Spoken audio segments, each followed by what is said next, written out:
into RBLR, the home of Tampa Bay's Reveler Sports. Hello, all you Rowdies fans. This is James Knowles coming to you from the RBLR Rowdies podcast in the RBLR Sports feed. And today I am joined by producer Yurika. And Yurika, why don't you just tell me how you're doing now that we have a regular season in the bag and we've got some playoffs coming up? Yeah, I'm. First of all, I'm excited to be here. We are the regular season champions with 5 exclamation points on the back of that. We are the top seed in the USL. Yeah, buddy, it is officially Iron Bruin season. And so, I have a couple Iron Brews on ice, and, Leo's taking some personal time off, so I'm subbed in and excited for what we're going to talk about today, buddy. I have some Iron Brew, I think, waiting for me, and I'm going to have to learn how to remake some green cocktails with that because I haven't done so in too long. Ooh, I like that. It wasn't too bad, but maybe we can even find some better ways to do it. Anyway, for the time being, we don't want to get into the latest cocktail podcast. I'm sure that exists out there, but it is not us. If you're looking for it, we are talking about the Rowdies and their last game of the regular season against the Las Vegas Lights, and then we will be talking about their first game of the playoffs coming up this Saturday night. So we will go ahead and get into those. I got to go to the game in Las Vegas, so I do have takes. I have a little bit less analysis because I'll tell you how it went. It was a lot of chanting and a lot of singing. Not as much paying attention to, exactly which players were where at all times, to be entirely fair. But, it comes with the territory, I guess. So yeah. We gotta go through it as best we can. Please, everyone, remember to follow at RBLR Sports, and you can do that on Instagram, Twitter, and Facebook. Like and subscribe to our podcast on all major podcast platforms, please. We obviously love giving this out to everybody and making sure that we can hit as many ears as possible. And the way that we do that is by your liking and subscribing and recommending, of course, to other people. We definitely enjoy and appreciate all of that. Everything is out of the way now for us to get into the questions and the analysis section. And I will just go through the lineups here, Yurika, and then you can tell me if you had any questions before we move into, what happened with the goals, what happened in the different halves and everything, and we'll move forward. Yeah. The lineup here, I think that we had essentially what would be the best lineup for the Rowdies. What we can assume will probably be the starting lineup going into the playoffs here. So Evan Loro was in net. In front of him were Aaron Guillen, Forrest Lasso, Jordan Scarlett. Those are the people that everybody knows are going to be starting week in, week out. And, they have proven themselves to be capable of handling these positions. Leo Fernandez was the left wing back, and Connor Antley started at the right wing back positions. In the middle of the midfield were Lawrence Wyke and Lewis Hilton, reprising their roles. Jan Ekra returned from injury and got the start, so that was obviously good to see. He was up helping Duba up top and Sebastian Guenzadi, who were the 2 listed strikers. So, yeah, that is the best lineup, I believe, as we move into the playoffs. I think that, the only one thing might be Connor Antley switching for Sebastian Dalgard, depending on who shows up the best in practice from week to week. Okay. And with all of that said, I think, it looks pretty good for us moving forward. Well, I was going to ask you, so, because I had this in the chat, like putting Fernandez on the wing and putting Ekra up front. We've seen Ekra in a few different spots, depending on whatever the 11 was. But do you think Ekra's up front with Duba and Guenzadi? Do you think that's the best kind of trio we have up there right now? Personally, I would say that it is. I think that I have been banging the drum of praising Jan Ekra for a good portion of this season since he moved up into this position where he gets to, obviously when we have the ball, then he will drop a little bit deeper so that he can help out in the midfield and facilitate the ball moving forward into our attack with, the wingers on either side being available, and then obviously Sebastian Guenzadi and Steven Dos Santos being available to receive the ball in the box and hopefully find a goal like somebody did. And the other thing that Jan Ekra does really well in this position is when we don't have the ball and it is with the other team's defensive side, then he will step forward and he will apply pressure to the defenders who actually do have the ball. And he has often found a way to either win it there or apply pressure such that they play a bad pass or they play a rush pass, and then it will be cut out or it will, fall to somebody's feet who can't control it because the ball was misplayed. and then we win the ball at that stage. So I really like Jan Ecker being in this position where he can do that double role of the attack in the mid and the attack in the defensive side. When he does, especially for me, when he does that defensive role, he absolutely excels, because the Rowdies do like to apply pressure so that they can try to win the ball in advantageous positions. It's something that we have seen over the course of the season turn into good situations and oftentimes good goals.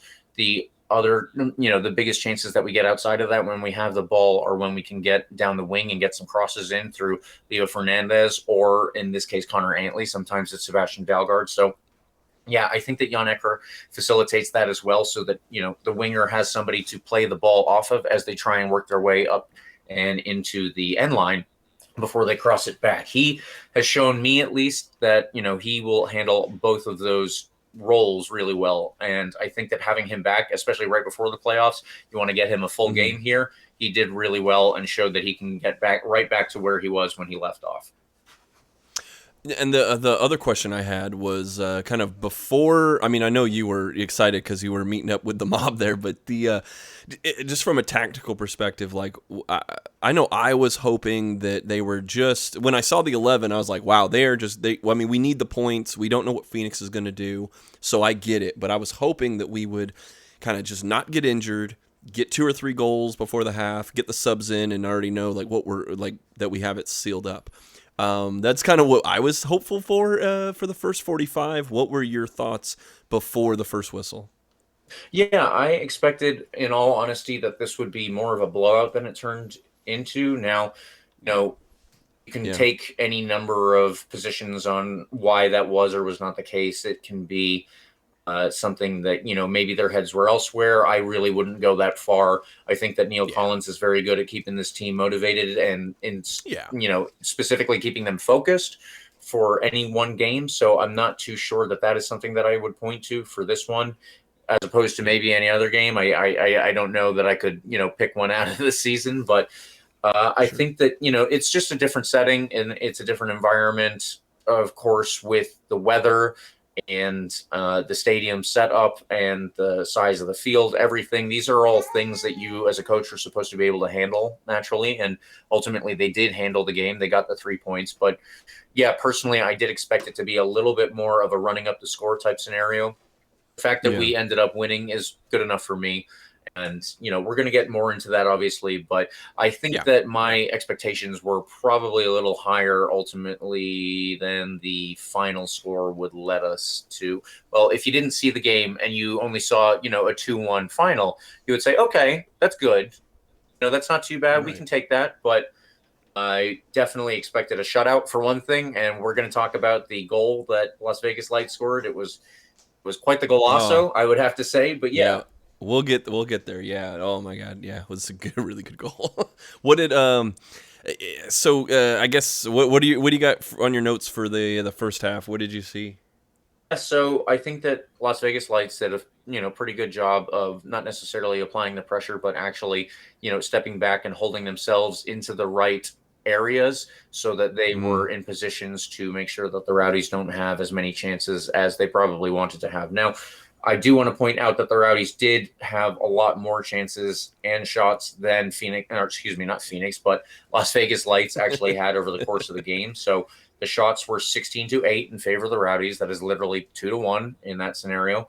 And the big chances the chances created, I should say, were 15-4, at least according to our usual stats guide. And I think that, the Rowdies were able to get their chances. I don't think that they were able to create as many really good chances as they probably would have wanted, certainly. And that comes down to, again, I just would point to the discipline of the Las Vegas Lights back line.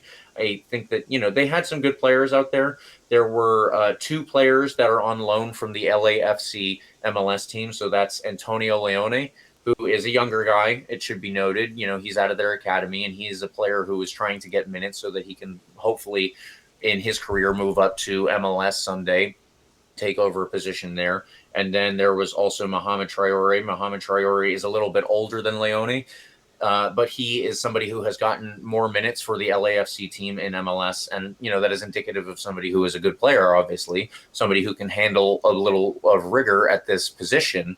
And I think that dealing with them is something that the Rowdies, not necessarily couldn't handle. Obviously, they did score the 2 goals, but it might be something that maybe they weren't expecting as high a level as Triori and Leone might have been able to give them. In addition, I would say that, Las Vegas, when they got the ball, they didn't they didn't just give it away. We've seen a lot of MLS2 and reserve teams play in a way where they can't really hang on to the ball. And I think that the biggest example of this was when the Rowdies beat the New York Red Bulls 6-0. And, that Baby Bulls game was the perfect example of how well the Rowdies can do when they're winning the ball over and over with their pressure.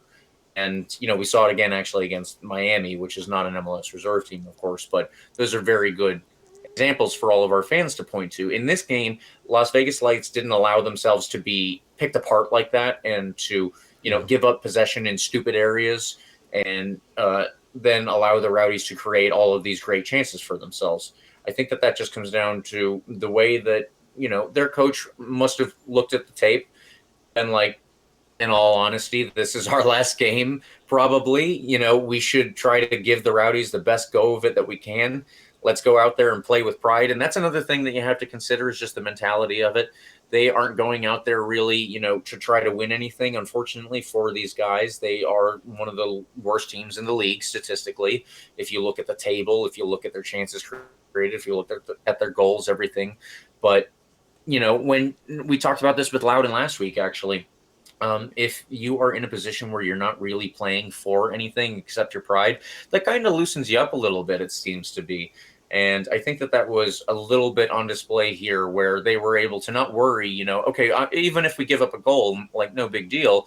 And when that monkey's off your back, so to speak, then you're just going to play a lot more freely and you're going to be able to make the decisions that are right instead of decisions where you're second guessing yourself. Because if you give up the ball, well, they're going to go and score. And if they go and score, then you're going to lose the game. And if you lose the game, then it just spirals and spirals. I think that we definitely saw them avoid that mentality the whole time. Yeah, I thought this was a pretty good game out of Las Vegas Lights. Absolutely. I mean, to be fair, the Rowdies were in firm control early. They didn't give any chances, really, and they continued to control the midfield throughout the half.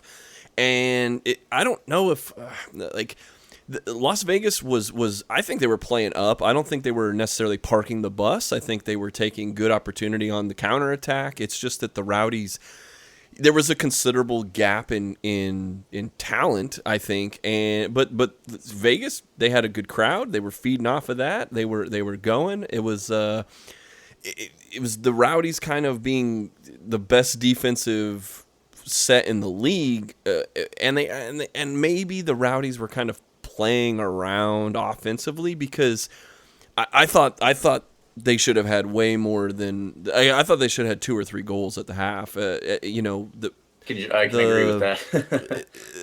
the shot selection though was a little. To me, it looked a lot like the early Rowdies, the early season Rowdies, where it was a lot of crosses.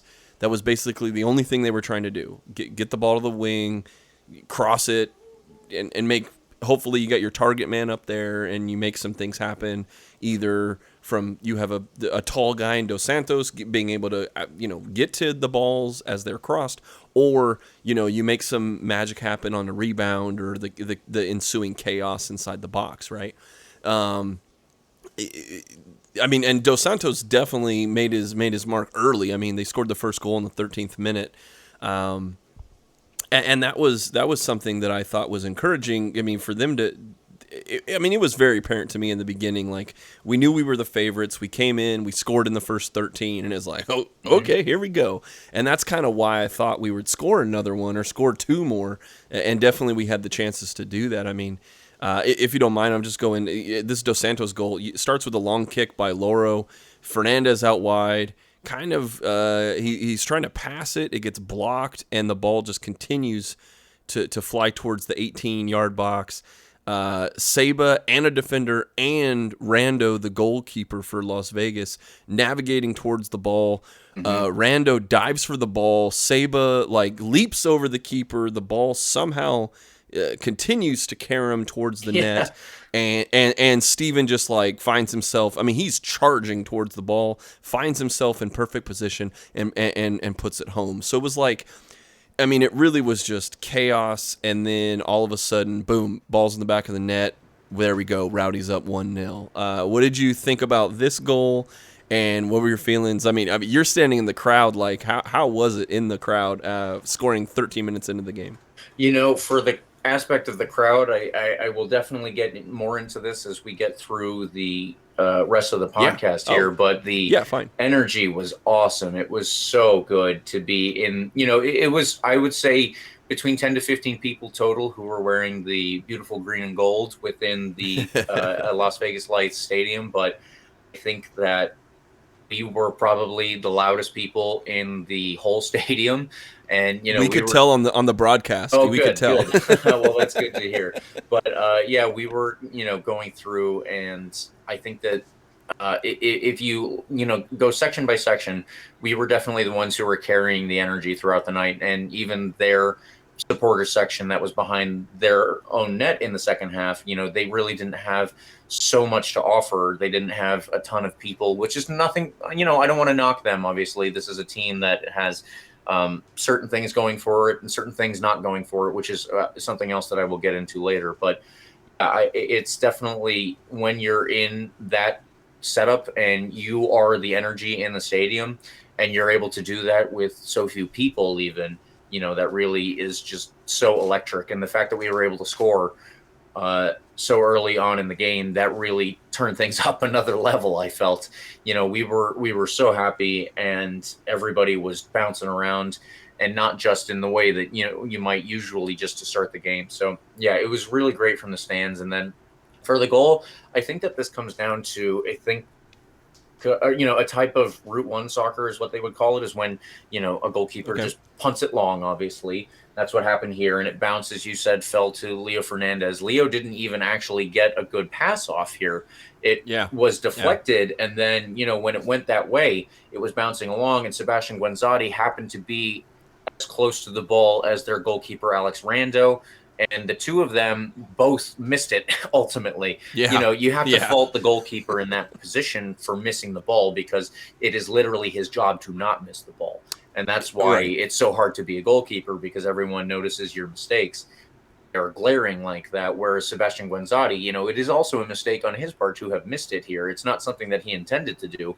It just happened to work out for the Rowdies because it fell right to Steven Dos Santos. So Steven Dos Santos has to be praised here for being willing to, make that run off the ball when he doesn't expect anything to come of it. At this point, anyone in their right mind should expect that either Sebastian Guenzadi will, tap the ball over or past the goalkeeper, which is where Steven Dos Santos should actually come into the play, or they should expect Alex Rando, the goalkeeper, to grab it and put his hands on it, smother it, make sure that it doesn't go anywhere. So the fact that he was already there and was able to put his foot on the end of it, I think that speaks to his willingness to put himself in good positions, because a lot of guys, might just say, okay, well, that play is dead. I might as well just wait and see where it comes off.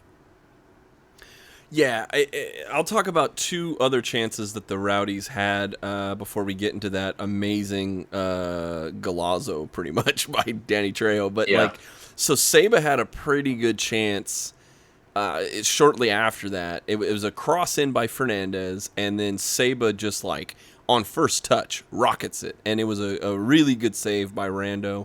I want to say redeeming himself for that messing up earlier, because it resulted in a goal, but it was pretty good. And then Fernandez also had a wide open chance right after the Trejo goal, and it was if I'm mistaken, he kicked it off his left foot, and it was so to me it was I don't know if that was his right foot or wrong foot, but or correct foot, but it was off his left foot, too hard and too high, and it was just nothing but open space in the net.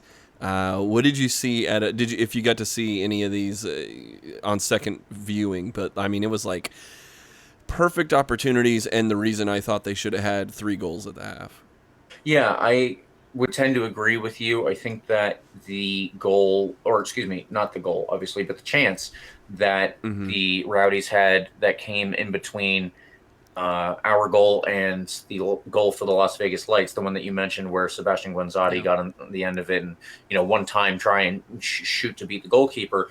It was really another opportunity there that was built out of that Route 1 soccer. It was Evan Loro, with a big long kick, and it was headed on by a player into the path of Leo Fernandez. Leo does what Leo does, and he gets himself out wide. He gets the ball back in, and Sebastian Guenzadi had peeled off his defender.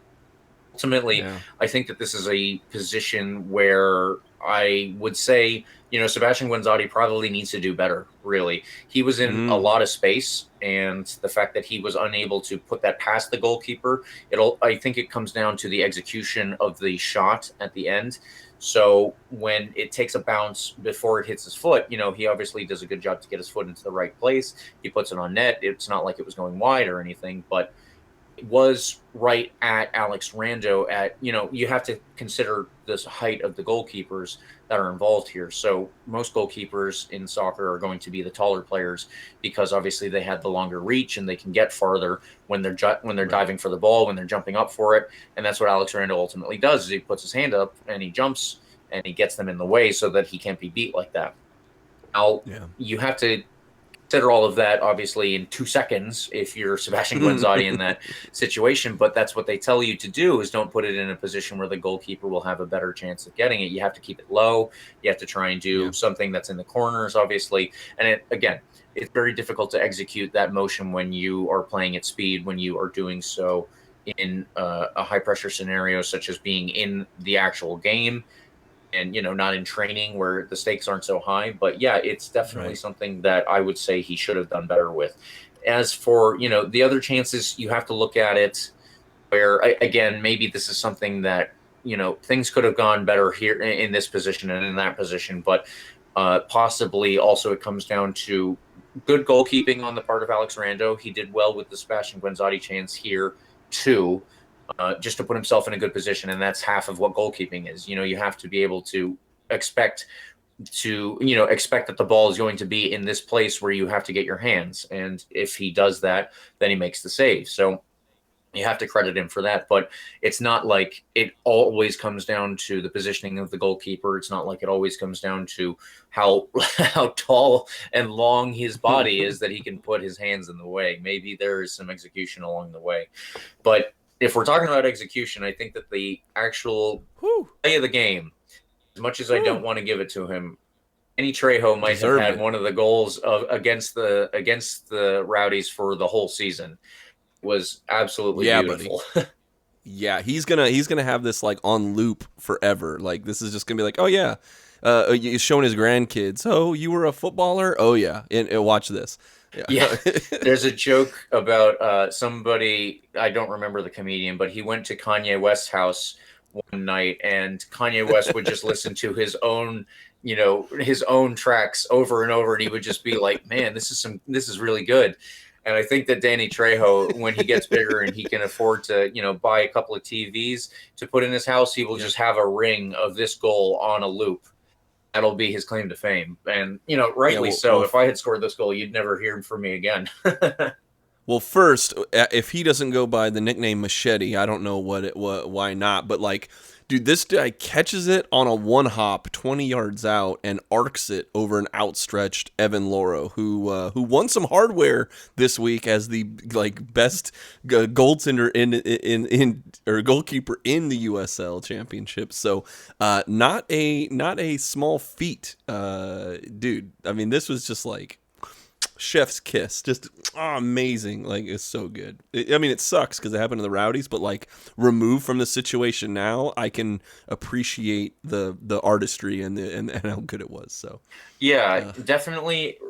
Now that we are not watching the game, that is not up in the air how it's going to finish, I can look at this and say wow, that was pretty good, because there were some dicey moments when I was like, well, I really wish that he had missed that, but the fact that it tied the game. Exactly.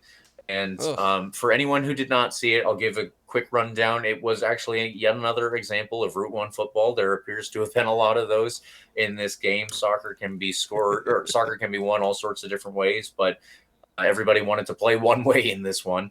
And the defender just, has some space at their in their half, he's not too far away from their box. He, this is normally a position I would say that the Rowdies want to put the defender under pressure so that he can't really, take all the time that he wants in the world to set up his perfect long ball. And this is a good example of why. But then when he does play it over, he is able to find a perfect seam for Denny Trejo. As you said, hopefully someone will tell him to use the nickname Machete. But he is right in the middle of two players, and you have to call into question, in my opinion, Forrest Lasso's positioning on this one. But again, it also comes down to the fact that there was no pressure on their defender when he played the ball. So, maybe Forrest Lasso was trying to get everybody to move into the place where they need to be to apply that. I can't really be certain one way or another from the angles that we have seen. Either way, Denny Trejo is being followed by Aaron Guillen, who actually, he didn't really lose his marker, although his pressure might not have been good enough because Denny Trejo, he doesn't even, he doesn't even take a touch to, settle the ball. It's bouncing. He takes it on the half volley and he puts it right over Evan Loro, this beautiful goal. And he celebrated like he'd scored the best goal of his career, because he probably has, in my opinion. I mean, it was, like I said, in the moment, it was like, what are we doing? We just had this horrible chance, this really good chance that was taken away from us, and then they just turn around and equalize 10 minutes after we get our goal, and then knowing full well that, like, the talent gap is there, we are the better team, we should be winning this game, and then this dude just pulls a rabbit out of his hat, and it was like, yeah, buddy. So, going into the half, that was one of the dicier times, I would say. And then right out of the half, maybe 10 minutes out of it, I think that there is another chance that Las Vegas actually had, where one of their players, Cal Jennings, this is another guy on loan from LAFC, and he has a very good track record of scoring at the collegiate level. When he got drafted into MLS, he hasn't quite made the cut there to get a lot of playing time, so he's been loaned out to LAFC and previously to another team in the USL Championship. He's a proven goal scorer at this level as well. He's somebody that we definitely need to keep an eye on. But instead of doing that, he actually is able to dribble several players, I think, 4 or 5 at one time. And when he gets the shot off, he beats Evan Loro, but Jordan Scarlett is there to luckily keep the ball out of the net. So looking back at it, he's able to beat Lawrence Wyke, Aaron Guillen, and Forrest Lasso on the dribble.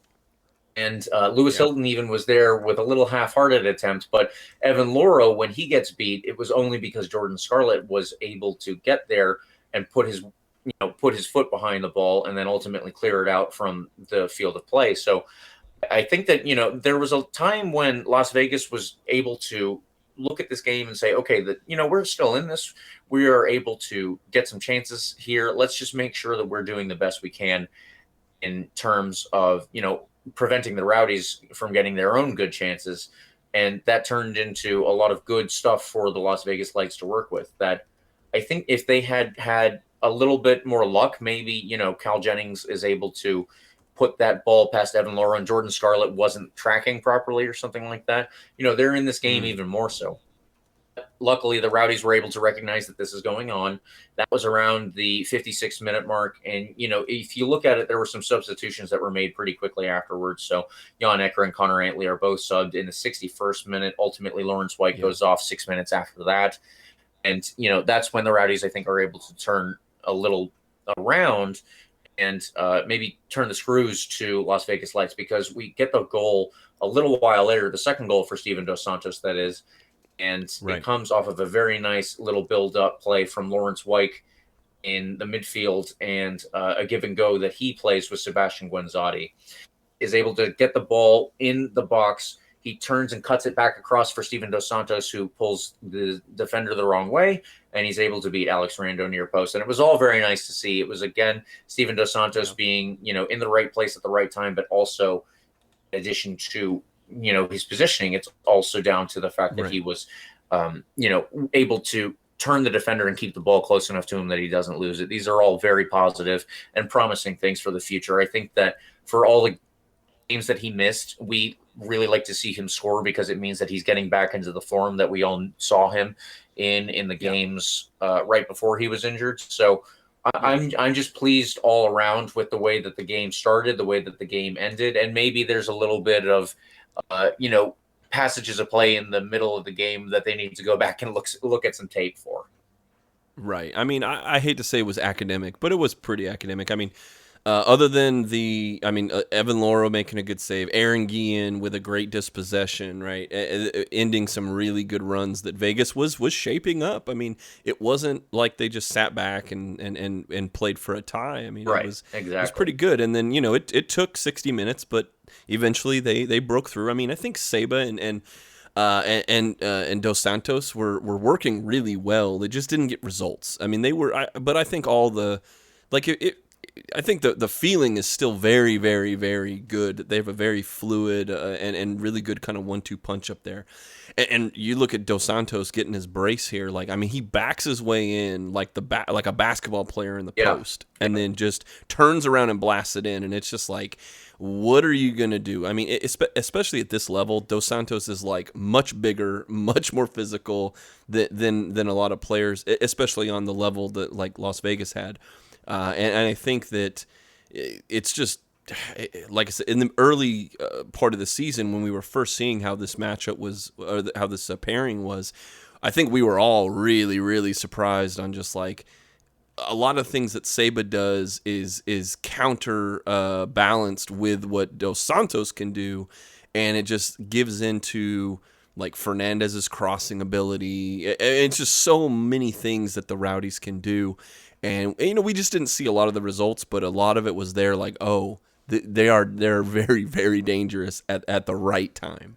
Yes. I also thought that Lewis Hilton worked really hard in the midfield on offense and defense. I thought he had great passing this game, especially in the opposition's half here. I thought he was 2 for 2 in duels defensively. I just thought that like Hilton was holding it down in the midfield. I thought Seba and Dos Santos were doing well up front, and finally, Dos Santos was able to get the brace and ultimately the 3 points. But what did you see, or at least what did you hear after the game? Well, we were unable to get onto the after game press conference because they originally scheduled it for a certain time, and then it was moved up because they wanted to, make sure that all the players got onto the bus, and then they were able to go to, I guess they had an event lined up for, a postseason type of event, and good for them. They obviously deserve that. I think that they worked really hard. They were in the city of Las Vegas, and, you might as well take advantage of that while you're there. But, everything that I saw from after the game, it was still very positive, obviously. The post-game press conference recording, I was able to get some of that, and everybody was just effusive with praise for how the whole season has went. And that's kind of the way that you have to look at it. I think that there are momentary little blips in this game that you can point to. Obviously there is the goal that Danny Trejo scored, and you can say what I said about the pressure that was applied to the defender, the pressure that was applied to Danny Trejo himself, the positioning of certain defenders when the ball came in. Okay, sure. But outside of this moment, and maybe the one other when Cal Jennings is able to dribble several guys, which is something that the Rowdies don't really let happen very often, of course. Yeah. Everything else was perfectly adequate, and the Rowdies know that they can reach better levels than just this one game. So if they're able to grind out these results in games when maybe they're not at their best, that is the sign of a good team, which is a very old cliche in soccer. The best teams, they say, are the ones that don't look like they should win, and then they still win the game. And that was a big hallmark of Sir Alex Ferguson back when he was in charge of Manchester United. There were plenty of games that they did not deserve to win by the way that they played and by the eye test, all that kind of stuff. But ultimately, they grinded it out. They got the 3 points. And I think that the Rowdies were able to do that here. And the fact that they were able to do that with the best lineup that the Rowdies can hope to have, they were able to do it on the road. They were able to do it under new conditions. They were able to get in one final rep before the playoffs started. It's all very positive too. And I think that that's something that everybody was pointing to as well. It's just all good signs as we move into the playoffs, in my opinion. Absolutely. right, well, that will do that for our questions and analysis. The last thing that we have here before we move on to our hot takes is the man of the match. And for me, Yeah. I think, it's got to be, when somebody does something like this, it's got to be given to them, because, it's not too often that players score 2 goals. It's not too often that players score the winning goal. And one of them is, after scoring 2. So I think for me, Steven Dos Santos is the man of the match. He also won 9 duels in this game. A duel is, anytime 2 players go up for a ball, whether that's for a header or something else along those lines, when the ball is kind of 50-50, can go one way or the other. So he won 9 of those on his own, and then he goes on and scores the 2 goals, of course. You have to look at that. You have to look at his hold-up play. You have to look at his willingness to run. Everything for me, he does get that award. But what about you, Yurika? What was your opinion for the man of the match for this past game? In the non-Duba division, I guess, with all that said, I mean, I agree with you 100%. But if I had to pick a player that wasn't Duba, I would pick Lawrence Weick. Lawrence Weick had an assist. He had 2 shots. Now, they were blocked, so they weren't on target, but still. He blocked 2 shots of his own. He was accurate with the long ball. He won 2/3 of his duels, and he had 3 interceptions. And so he might not show up, all the time. We have a hashtag, right? The Weick strike, right? But he does a lot of the little things, and maybe you'll hear more about that later on when we start talking about the playoffs here. But Lawrence Weick was my Steven Dos Santos man of the match. I appreciate that caveat, and I think that he obviously did have a very good game as well. He contributed with the assist, as you had noted, and that's not the only thing that he did, of course. So when you get yourself on the score sheet, and you also have all of these other factors that come into the game, and whether or not they show up on the statistics, his actually did, and it's hard not to mention a player who does something as good as he did. So I appreciate making a note of him and making a note of the game that he played. So that will move us now finally into our hot takes, and mine is very quick here. I think that the playoffs starting, we have a game coming up this Saturday night against Tulsa. We're going to do a little bit of a preview as we get farther along, but I think that this is a game that, a lot of fans especially are going to possibly overlook. This is one where Neil Collins, again, he has to make sure that he has the team fully focused. He has to make sure that everybody is not looking on to the next game, because the next game will either be Birmingham or Pittsburgh. And on paper, both of those teams are supposed to be significantly better than Tulsa. But if we can't beat Tulsa, obviously, then we're not going to get there. The playoffs are one and done every game. So really, each one that we play is the cup final, because if you lose them, then you can't make the cup final. We cannot fail to make sure, we cannot fail to do the business against Tulsa, no matter what they look like. And I just want to make sure that everybody is focused and they are not looking forward. It's game by game here, and during the regular season, you can drop a game, you can drop some points, and then you'll move on to the next one. Obviously, we are past that here, so focus up and make sure that everybody is dialed in for this one. Yeah. My less serious hot take is that you're looking at that gigantic Jarritos in the back of the goal there made me just wonder I envision a world where we get a giant iron brew next to the berm or over on the other side by the fence gang. We have some areas where we could put a giant 20-foot tall inflatable iron brew. So I'm going to put that out there in the universe. We can make this happen in a very short amount of time. I'm hoping maybe not Saturday, but let's envision a world where there's a gigantic iron brew, because of course it tastes like magic, and it'd be perfect for Super Neil and the boys to have a little bit of motivation. Love to get an actual corporate sponsorship with Iron Brew. I don't know if they extend those beyond the borders of the EU or Great Britain, but if we could do it, then that would be pretty cool for all of us, and probably get us one of those giant Iron Brews.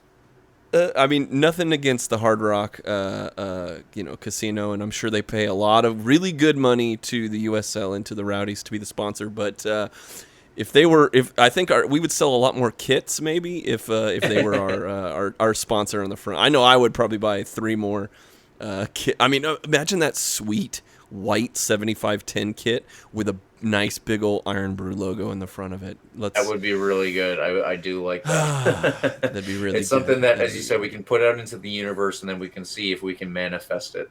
Hopefully, it comes true. But that will take us now from our hot take into the final standings coverage of the season. After this, we will only be talking about where teams finished, and hopefully we will have several teams to cover where they finish before we actually end our season. So the Rowdies, though, we have secured our position as the top of the division. It was done a while ago. The top of the conference, that was done a little less time ago.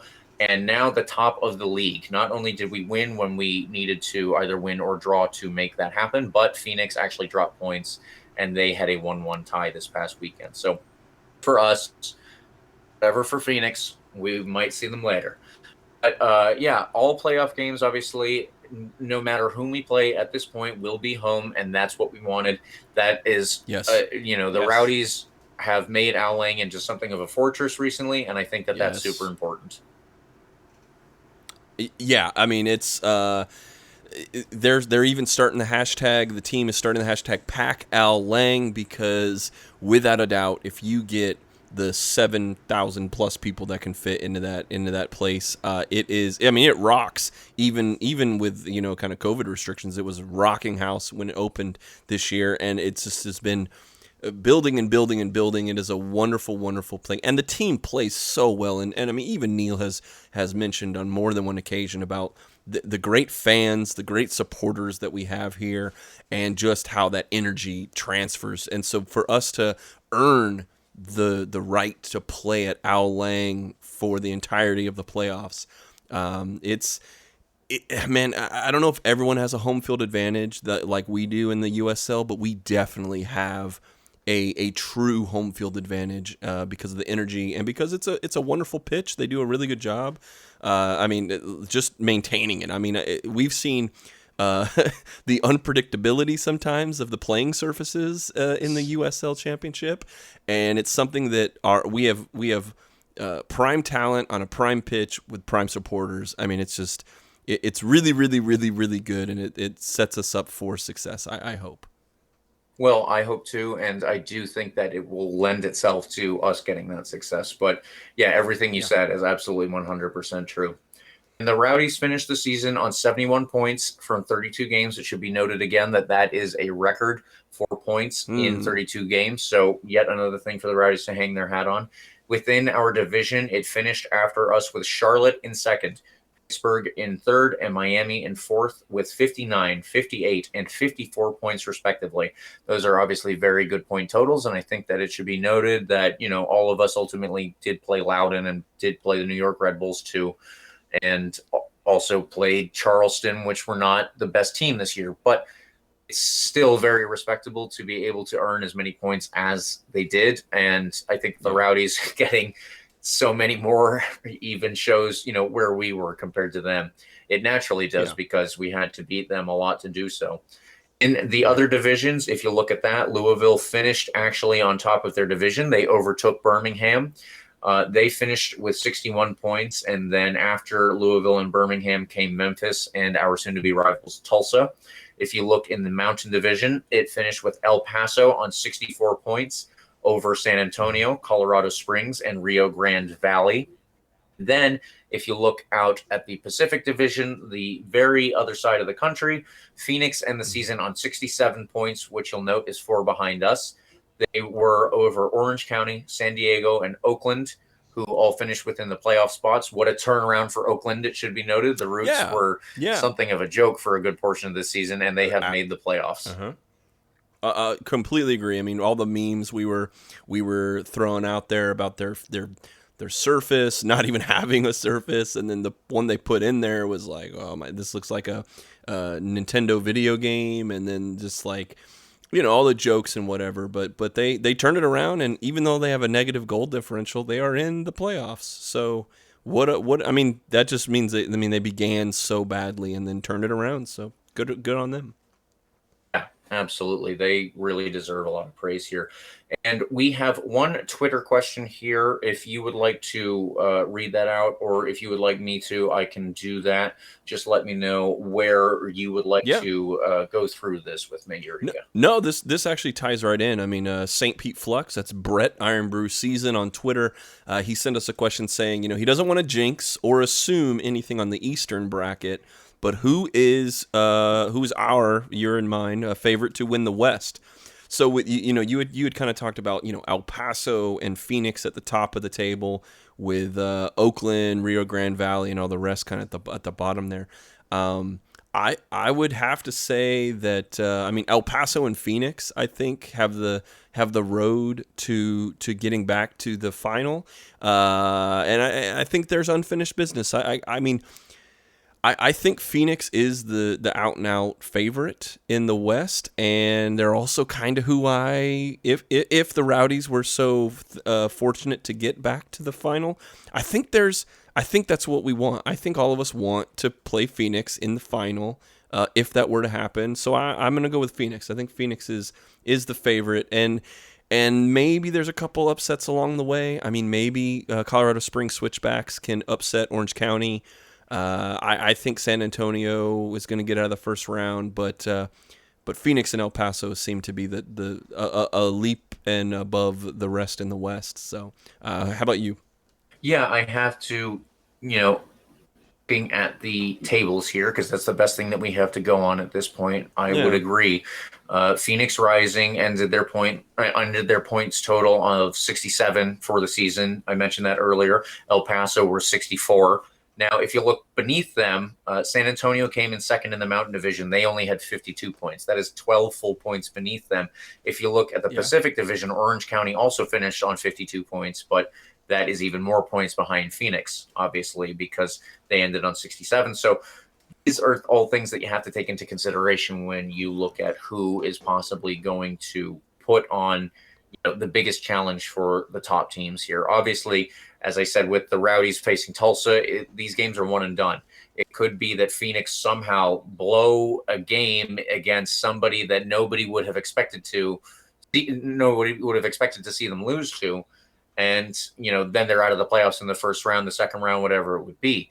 It's just not likely, because obviously Phoenix have got to this position by being a team that would very rarely lose games and that can mostly hold their own. I think that with their points total, they should be home games all throughout the playoffs as well, at least until they got to the final, if they did play us, because we would have the home advantage there. So these are all things to consider. The only other thing that I would point out is El Paso are going to make a very good run in this playoffs, I believe, because I think so. If you look at obviously where they finished, they are a very good team. They have done well enough to win the second in the West, the top in their division, all of that. But the thing that I would have to point out is that they have a very good goalkeeper. If there was one goalkeeper who might push Evan Loro for goalkeeper of the season, it could have been Logan Ketterer. And I think that the reason that Logan Ketterer did not get more consideration for that is down to the fact that he was actually out on loan for a portion of the season from El Paso to the Portland Timbers of MLS.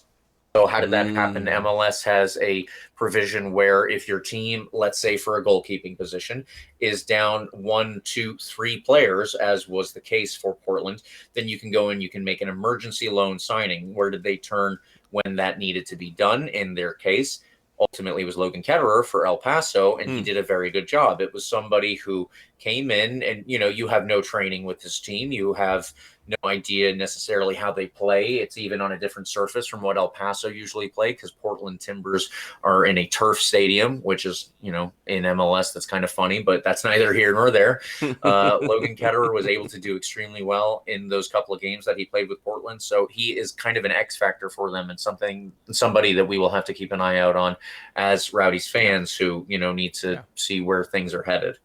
But yeah, I would say, Phoenix are probably the top, and then El Paso are very close, if not also right on the same level.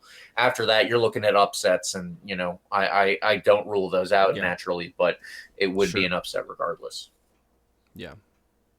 So that will take us through the questioning and into our preview for the for the first playoff game. Obviously, it comes against Tulsa this Saturday night at 7:30. Everybody, please do be there if you can. I will certainly be there. I am trying to get as many family members as I can to come join me. All of that good stuff, and make sure that we, as you said, pack Al Lang and make it as loud as possible and as scary as possible for the Tulsa players to come out there and see like they could win anything. They on this season had 14 wins, 13 losses, and 5 draws. They are led by Michael Encien, who has been with them since June of 2018. He was permanently hired in December of 2018. They lost their first playoff game on penalties last year to El Paso after not making it in 2019 or 2018. And if you want to go through how they have looked this season, it's fun to kind of look back at the beginning of this year. So if everybody remembers that the Rowdies were on a very good little stint for the first couple of games this year, and then it kind of tapered off during the summer months. That's what happened with Tulsa, except they never turned it back around and had a really, really good run like the Rowdies did. So, Tulsa were looking extremely good the first couple of games, and then everybody was like, "Are they the team to beat? Is this something that nobody predicted?" And the bottom kind of fell out. They really dropped off for a while. And, they were able to right the ship, obviously. They did get into the playoffs, but they were not the same team that they started the season as, and they never got back up to that level. So, they are not somebody that is going to be a pushover. As I said, this is going to be a tough team to beat. They still made the playoffs, and if you look at the last position in our division, it's Miami. We've obviously had plenty of trouble against Miami. I think that Tulsa will definitely give us a run for our money, but we should be able to keep Al Lang a fortress and keep them out if we do everything the way that we know that the Rowdies can, and there are no, playoff jitters or anything like that. There are some players that will need highlighting, and you had some you wanted to go over for us, Yurika. Yeah, the first one I wanted to talk about is Rodrigo De Costa. I mean, he's their top goal scorer. He's been very, very good in these final 5 games. I see him as a very skilled passer in the box that's more than capable of finding the net. I mean, not to the level of a, Seba, who, he's now the all-time leading scorer for us, but especially in these last 5 games, I mean, he's shown that he can find it. He had a very, very, very sweet free kick goal against OKC. Just, I mean, so it's a guy who I would definitely have marked. The only in a big game a couple weeks ago, though, when they were fighting Memphis 901 for who's going to be third or fourth in their conference, it was a 3-2 fight. He went all 90. He had a 5.8 rating on FootMob with 0 goals. He lost a bunch of duels defensively. He was dispossessed 4 times, and he was 0 for 4 with aerials. And I mean, if you're going to be up there with guys like Dos Santos, who's going to be very much taller than you and things like that, he's going to have some trouble. But overall, his offense is what he brings. He's not very amazing defensively, but he's definitely their top goal scorer, and he's a guy we need to mark. I also would say up front, Marlon Santos, or just Marlon. He's a Brazilian dude who had a bit of a bad run in August and September. I mean, he kind of had very low ratings against Louisville, Birmingham, and even against Austin Bold. He was out there for 2/3 of the match and had a very low rating. But since the last week of September, he has been on a tear. He had 2 goals in 4 days to end the season against Memphis and OKC. He's who they go to in a penalty situation, so he is someone they trust very much to put the ball in the net. Again, defensively, you might hear this, very good offensively, but defensively, he loses a lot of duels on the left side. So I think Connor Antley, Jan Ekra, or maybe even Doherty should be able to feast on this guy. He's kind of a smaller dude. He's 5'7", so he loses quite a fair share of aerials as well. So this is a team where if given the chance to break out, these are your 2 dudes that you have to look at. You have to look at Rodrigo De Costa and Marlon. But they also have a guy kind of, like I said, with that I was looking for about Lawrence Wyke. And this is probably my favorite guy on their team, and that's Eric Bird. He's a guy who's played some MLS not too long ago. He was with Houston Dynamo FC. He is very, very consistent in the midfield. You're not going to find him on the score sheet, but he does all the tiny little things that add up to victory. He passes accurately. He can cross the ball accurately. He has a fantastic long ball that's very accurate. Defensively, he's good at dueling or tackling. He can intercept the ball very easily from what I've seen. I mean, I've watched way more Tulsa than I had ever thought I was going to watch in the last few days. Yeah. and he just keeps popping out that, like, even and this is one thing to really think about in our matchup, is that even if you get by him, he recovers very well. So, and he's a guy that plays 90 minutes pretty much every time. And since June, he only has one yellow card. So he's a guy who mixes it up. He gets in there. He's very effective, and he hasn't been. You basically can't get him off the pitch, and he plays at a high motor for all 90 minutes. So that's. I mean, I love these guys. Those are the kind of guys that I love to talk about, where it's like they're gritty. They grind it out. They're not going to be on your score sheet, but they're the reason that a team gets in the playoffs after it's all said and done. Was there anybody else that you had looked at on FC Tulsa? I did want to mention a couple other guys. One is Joaquin Rivas. He plays for the El Salvador national team. If you are a follower of the U.S. men's national team, you will have likely seen him recently. He shows up for Tulsa at really good times, and he was actually one of the leading goal scorers in the first couple of games of the season. He was really on a tear when the whole team was to start the season, and then he has tapered off since then, but he's still obviously got some quality to play at the international level and everything. Definitely somebody we need to keep an eye on. One other player that I will mention is Jorge Corrales. He is their left back. He is a Cuban. Actually, he is not a regular member with the Cuban national team anymore since he has defected, but he was previously. He has played at the MLS level, most recently with Montreal Impact. And, it always comes down to that thing where if you are good enough to play in MLS, then likely you are going to be a very good player at this level too. And I think that he has shown that on more than one occasion. So those are the only other players that I wanted to mention. Definitely keep an eye on everybody that, you and I had brought up here, because they are going to be big factors in this game. And I believe that, most of the Tulsa players are going to have to play, lights out regardless if they want to have a hope of moving forward. So that's what we're going to deal with. And the final thing go ahead. Well, I was going to ask you a couple things before we move on. You had said a good point about kind of like, they started out really well. They had a bad run. I mean, they kind of like that's been their whole season. I mean, but one thing they do is they also play multiple formations, and I wanted to ask you this before we get any further. And it's kind of like most recently they've played a 4-2-3-1, but when they played San Antonio, who they played a 3-5-2 like we do, they went with a 4-4-2, and it kind of helped. San Antonio has a really good attack. They score a lot of goals, and it kind of helped them, at least defensively in that game. They only held them to one goal and a 1-1 draw. And then Indy 11 also plays with 3 in the back, and they changed to a 4-4-2 as well. But they've played 4-2-3-1 for the last 3 or 4 games. Do you think either of those formations have a tactical advantage over the Rowdies and how we're playing right now? Well, it comes down to the ways that they go through those formations, because there are obviously different ways to play every single formation that exists out there. The Rowdies play with 3 at the back, and generally 5-2-4 in the midfield with 2-3 up top. But we didn't have Jan Ekra playing this double role until pretty recently, so these are all things that you have to look at. Now 4-3-3, you can talk about the ways that will allow you to try and get vertical, and the Rowdies have shown different variations of their lineup that allow for different possibilities for teams to take advantage of the defense. The way that they most recently did was that there was a big long ball over the top. Forrest Lasso was caught out of position, and Danny Trejo one time did over Evan Laura.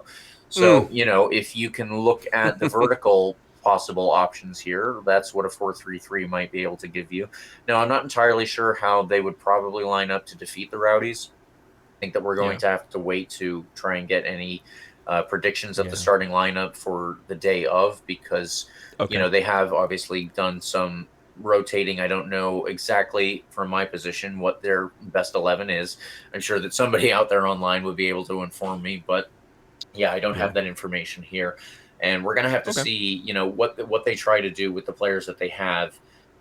Probably they would look for a little bit of speed at the back because, Jordan Scarlett, Forrest Lasso, Aaron Guillen are not lumbering players by any means, but to say that they are the fastest out there would probably also be incorrect. And if they can get some verticality to allow them to play with speed on their or in their attack, I think that maybe they will probably look to do that. Okay. Yeah. Thanks. But yeah, that will do our section for Tulsa. And as I said, please, everybody get out there to this game. We got to be as loud as possible for the boys. And we are going to do our predictions now before we end this podcast and let you guys get on with it. Predictions for me. Do you want to start, Yurika, or would you like me to start as the producer? I think you would have good first choice here. I will take the lead. I've watched you throughout the year, and going first is the best thing. So I am taking the 2-0 win for Tampa Bay Rowdies. Pack Al Lang, crack open an iron brew as we move on to the next round of the playoffs.